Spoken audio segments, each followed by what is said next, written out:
Welcome back to the I Am Passionate podcast. It's your host, Sharon. I hope you all are doing well. It's NFL Divisional Football Saturday. We've got a great slate of football games today, but before diving into those, I'm going to talk about last week's wildcard games. So I'm just going to dive right into it. So starting off with the Chargers and Texans from last Saturday's AFC wildcard. I didn't expect the game to get out of hand so quickly. I originally did pick the Chargers to win. I think most people probably picked the Chargers to win, but the Texans defense just balled out. And Herbert, he missed some throws, and then some of the throws just turned nightmarish. He had the pick six. I believe Eric Murray, just Chargers offense pretty much just looked stagnant. And I think that Greg Roman, their Chargers offensive coordinator, the former Ravens offensive coordinator, I think he's a great coach, but I think being a run first heavy team can only take you so far. I think that, the Chargers, they have some good pieces around them, but I think they need, that top number one true wide receiver on the team to win some matchups outside. Lad McConkey, I think he had almost 20 yards, which I believe he set a record. I don't remember the exact record off the top of my head, but I just remember it being a record.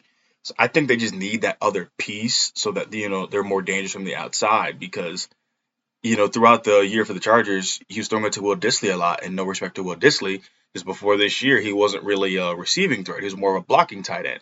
And this year, he had I think this has been a career year from the receiving aspect for Will Dissly.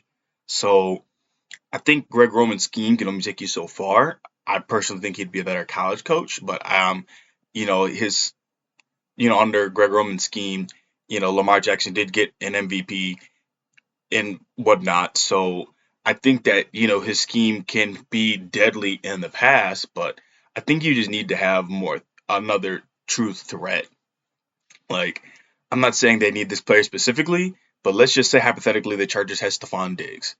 That's enough to take that offense to crazy heights, in my opinion. So, and also like the Texans defense won them the game.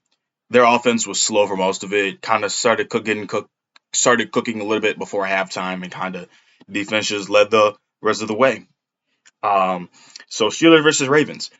Ironically, for this game, I had watched it with my older brother, who lives about, we'll say 40, 45 minutes, because he's being a Steelers fan. Um, so the Ravens, they look good without Zay Flowers. It was easy to tell that the Ravens, they were gonna run Derrick Henry, which I mean he finished the game with more rushing yards than Lamar Jackson had passing yards. And I saw another stat that Derrick Henry had more rushing yards than I believe four quarterbacks had passing yards, throughout the wild card round, which is pretty insane to me. But I mean also I get it. I really, really do. The defense gave me a bit of a scare in the third quarter when the Steelers offense started coming to life. They Van Jefferson had that touchdown, got them on the board, and then George Pickens started making some plays in third quarter. I'm thinking, oh crap, man. But the Ravens defense made the plays when it mattered most. They really, really did. Steelers, it don't really seem that they could only get the deep ball working, and that's pretty much kind of how the last month of the season had been for them. And so, they have a lot of questions that they need to answer before, the start of, their next season. And so I have some kind of NFL news to update you all on, and probably my favorite NFL source, which he uses other sources, is JPA Football off of Instagram. And so kind of what he was talking about being the kind of the state of the Steelers team and kind of how they just fell off. And so JPA Football referred to Mark Caboli. I hope I said that correctly. And the post says Steelers quarterback Russell Wilson and offensive coordinator Arthur Smith reportedly has been trouble working with one another, with unsubstantiated rumors that Smith preferred Justin Fields. And then here's the quote. Reports surfaced during the year that offensive coordinator Arthur Smith preferred Fields over Wilson, but that was never substantiated. Still, despite Wilson and Smith spending countless hours together after the typical workday, watching film and publicly joking about it, a team source recently said that Wilson and Smith did not have a very good working relationship, but fought through the differences as best as they could. So I think that is a big thing that kind of derailed their season a bit. And I believe I had saw Najee Harris had referred to the team had let the media kind of inside their locker room, and that had an effect. Um, but yeah, I'm just curious on how they didn't see eye to eye. Did Russell Wilson not like how the offense was being ran? Did he want to throw the ball a little bit more? Which a lot of Steelers fans, I saw mostly on TikTok, and also speaking of TikTok, real quick, the ban is set to take place. I I'm thinking that if I want to grow, my podcast, if I want to grow my YouTube channel, I probably should start, posting on social media, make a separate account for the podcast, for my YouTube channel, let people know that, hey, the new podcast episodes up, new YouTube videos up. So I'm thinking I will probably just do that with Instagram for now. That being my most familiar platform. So stay tuned for that. But Steelers fans on TikTok would always talk about how Steelers run, sometimes run again for a third time on third down, or that's when you pass and just throw it deep outside the numbers.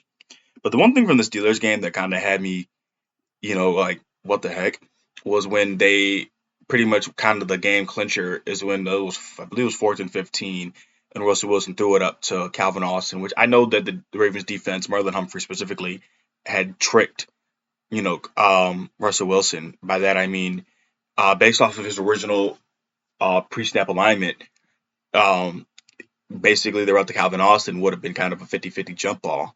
But at the same time, I would have thrown that to George Pickens if you're going to throw a 50-50 jump ball, or Mike Williams personally. So the question for the Steelers have to ask themselves is really, are you going to re-sign Russ, or are you going to let him walk?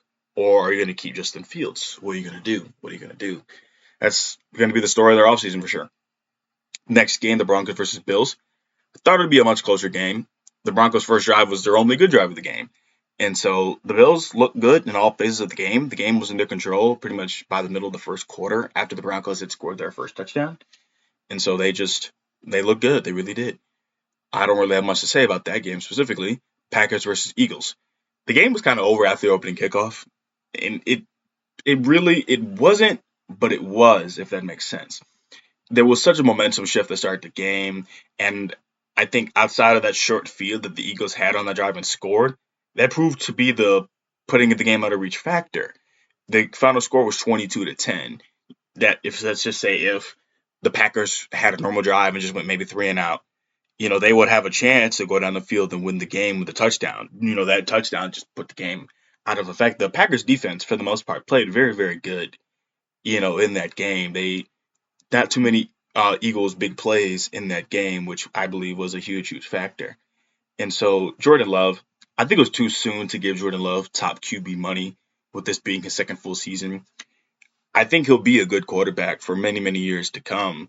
I don't think he'll be quite as good as Aaron Rodgers or Brett Favre, but I still think he'll be good in his own way. And, I'm a firm believer of, if from a sport, if, like, we'll use the Chicago Bulls, for example, after Michael Jordan retired. When, they draft another person to, in the following year, that person should not try to become the next Michael Jordan.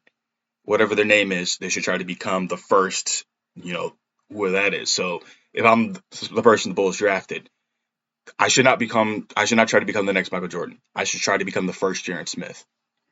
So with that being said, his playoff success, I know that we judge teams with playoff success a lot, and kind of that's when, make or break. But I think that, because technically this is his second full season, and this would initially be his rookie contract if it was his true second season. I understand he sat on the bench for a couple of years until he got his full shot with Aaron Rodgers leaving. But he beat the Cowboys last year in the wild card round as the 7th seed, and then had a bad late game interception against the 49ers, which pretty much ruined that game. He did need to throw that pass. So I do think it was too soon to give him that much money. I really, really do. Commander versus Bucks. This was the best game of the playoffs so far as of 11:41 a.m. on Saturday, almost at January 18th. Dan Quinn was kind of coaching like the Lions head coach, going for a lot in 4th down early, which it was kind of 50-50. Sometimes it worked, other times it didn't. And so I kind of thought it was going to backfire for them. And, Baker Mayfield on the Buccaneers, he had a great season. He had too many turnovers. Too many. And I get it. the Buccaneers had a lot of injuries, and so he kind of was like, I'm going to steer the ship. Like, I'm going to be the best Baker Mayfield that I can be, which he was. Just, the team had too many turnovers. I think he had 16 interceptions, which was tied for like third, and he had 12 fumbles. 8 were lost, counting the wild card fumble. Now it was 9, and that fumble wasn't the end all be all, but it definitely hurt because the defense had just gotten a stop on the Commanders in the red zone, and then a few plays later you turn it back over, in the Commanders recover it, and so it's almost like nothing ever happened because it's like that just was just so deflating, and like your defense can only do so much. Like if you get one defensive red zone stop and then somehow the offense turns over the ball and originally the defense is right back where they originally started, it's it's hard to overcome that. I mean, it's hard to stop, high powered offenses when the game is not, in the defense's favor, but it's hard. It's difficult. It really, really is. And Jaden Daniels, I think the next few years, if he continues to play like how he's playing now, I think he'll be the next quarterback to get, a really, really big deal. And I know in this offseason, people like Sam Darnold is probably going to get paid money, which I'm going to talk about his game in probably the next 30 seconds or so. But, there's some quarterbacks who've got to get paid. And so I think Jaden Daniels would be the next, we'll say like Jordan Love, Dak Prescott type of contract. I don't know what the Commanders' cap situation is like. So Vikings versus Rams. Sam Darnold, he just did not look good. He got sacked 9 times. The offensive line, they did not do him very many favors. They did not. Pardon me. Pardon me. And so when the camera panned to him throughout the game, he looked defeated. It was like the moment was just too big for him. And that's not necessarily a bad thing because I understand that you don't want to have a game like that when you have a lot of money that you're potentially leaving on the table.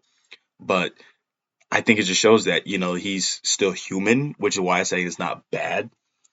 And so he did miss some throws when he had a pocket, a clean pocket. He missed some throws that would have extended drives on like third down, because third down is you gotta have it. The great quarterbacks, in today's day and age, the Patrick Mahomes, the Josh Allens, the Lamar Jackson. I'm gonna throw Jared Goff in there, which I'm not saying I'm not saying that Jared Goff is elite. I'm not saying that he isn't, but I do think Jared Goff is a great quarterback, and those 4 teams I just said are great on third downs, which is why I threw in Jared Goff. So I think that that's the money down. You got to have it, and sometimes he held the ball way too long, which in turn he got sacked. And so the question they got to answer is: are they going to keep Sam Darnold to give him some quarterback money, or are they just going to move on and give JJ McCarthy a chance?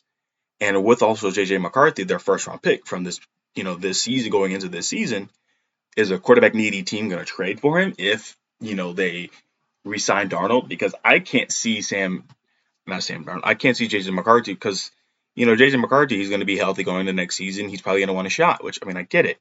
And will that be for the Vikings? That's yet to be determined. And the Rams defense, they looked incredible all night. They stopped one of the best offenses in the league. And I kind of thought this game was going to be a shootout and one of those, now their team can stop either offense. That's what my initial kind of thoughts were. But clearly, no, that was not the case. They stopped the Rams. Justin Jefferson did not really do much.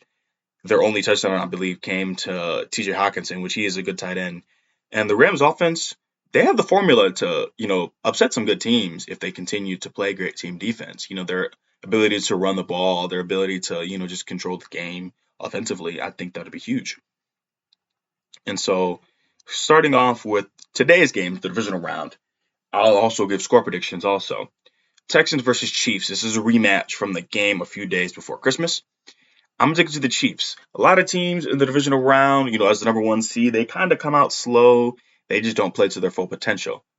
I don't think the Chiefs are going to fall victim to that. I think the Chiefs they're well rested. They might start off slow in the first quarter, but then they're going to figure some stuff out, and then they're just going to play normal Chiefs football. So my score prediction being 28-24, like they'll have a lead. The Texans will try to, get back in the game, and then they'll seemingly will, and then it'll be a third down, maybe like a 3rd and 4, 3rd and 5, and the Texans defense needs to stop to, give CJ Stroud one more chance, but they can't get it. Whether it's a Travis Kelce wide open sort of thing, or maybe some sort of defensive penalty. Something is going to happen which doesn't give CJ Stroud a chance to go down the field and beat the Chiefs. Do I think the Chiefs can three-peat? I think they have the team to beat, even for the Ravens, because I will always believe, no matter the sport, the team that won the last championship, let alone last two, they're the team to beat until somebody beats them. And so, but I do think this game will play a lot differently than their game before Christmas. I really, really do. And then the night game tonight be the Commanders versus Lions. I think this is the only game in the playoffs that can end in a true-on upset, but I'm picking the Lions. They're getting some injured pieces back, just like, the Chiefs are. Well, David Montgomery, who he had gotten off the injury report, according to Adam Schefter.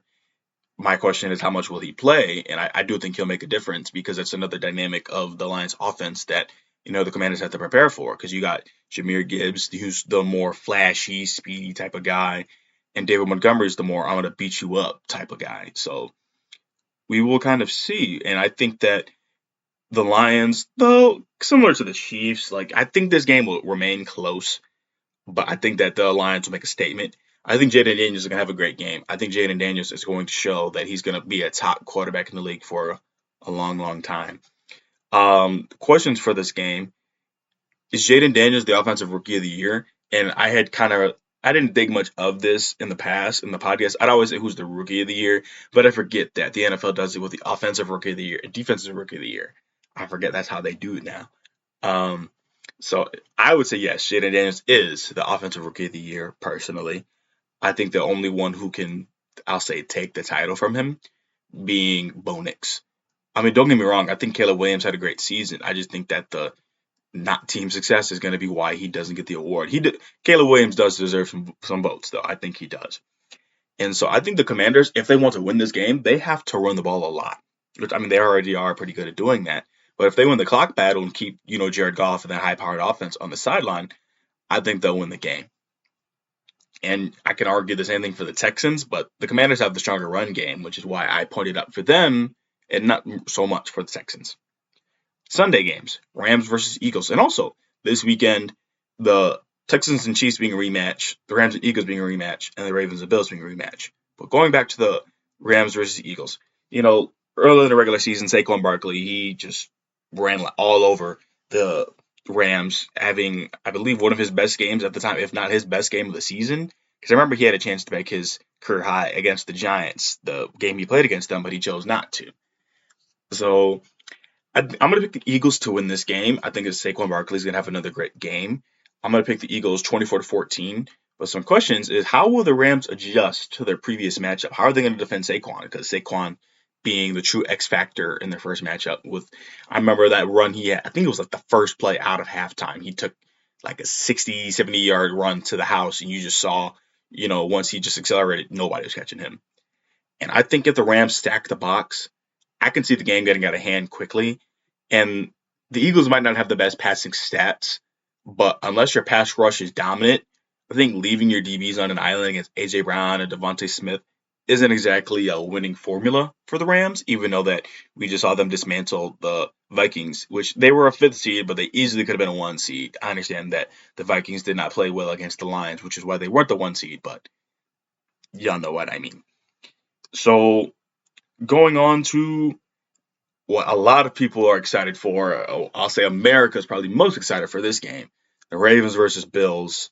This is my Ravens, which ironically I am wearing a Ravens shirt for this. A lot of Buffalo fans seem to think that they're going to run away with this game just because, it's going to be cold and, Buffalo cold. Maryland still does get cold. I let that be known. Yes, I get it. Buffalo is a different breed of cold because, it typically snows there a lot more. But it's the battle of the MVPs, and I think this game could truly go either way. I don't think that the Bills are going to get blown out, nor do I think the Ravens are going to get blown out. I'm going to pick the Ravens because the Ravens are built for January football from their ability to run the ball. And based off of last week a little bit, they let it known early that Derrick Henry is going to punch you in the mouth. And so if they play a similar strategy, I think they will win the game. And I think that, both these teams are completely different from, the first time that, they had seen each other. The Bills had some missing pieces on defense. The Ravens, their defense was not playing well at the time. But since Kyle Hamilton has been moved back to strong safety, Ravens defense has been the statistical best defense in the league in pretty much the major categories.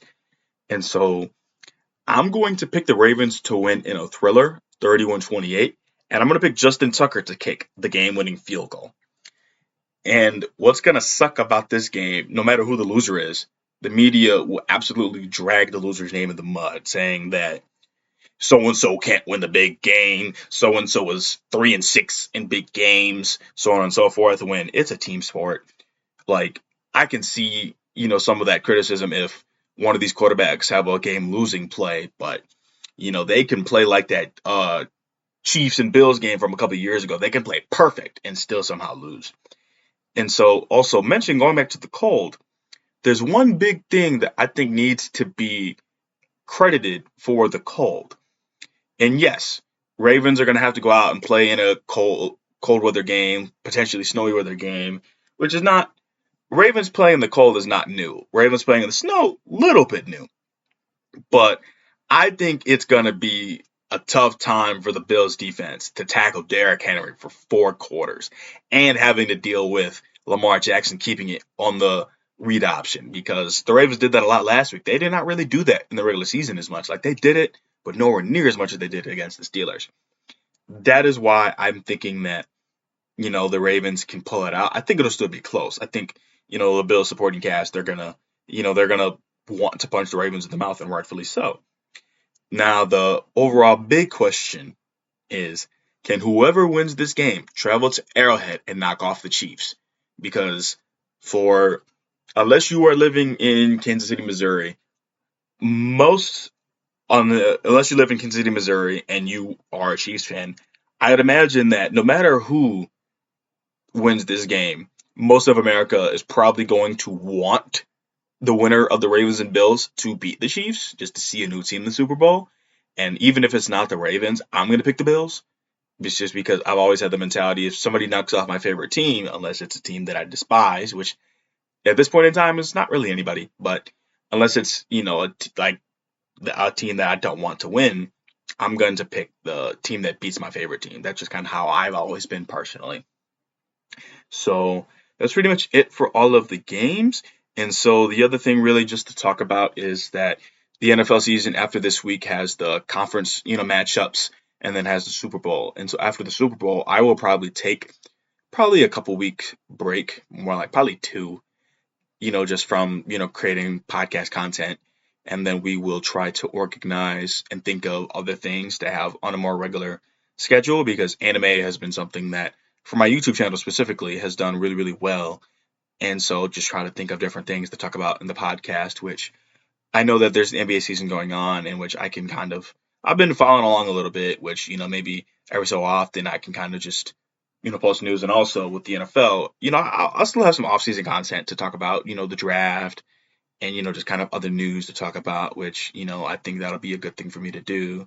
And going back to the social media idea, I think that'll pretty much be one of the only ways for me to truly grow this podcast, which I really, really want to grow the podcast. Also, I want to grow my YouTube channel, which obviously in turn, growing the podcast helps growing the YouTube channel. So it's one and the same. So I'll leave off with that. And I hope you all have an amazing day. I hope you all enjoyed the football games, this weekend. And I'll see you next time.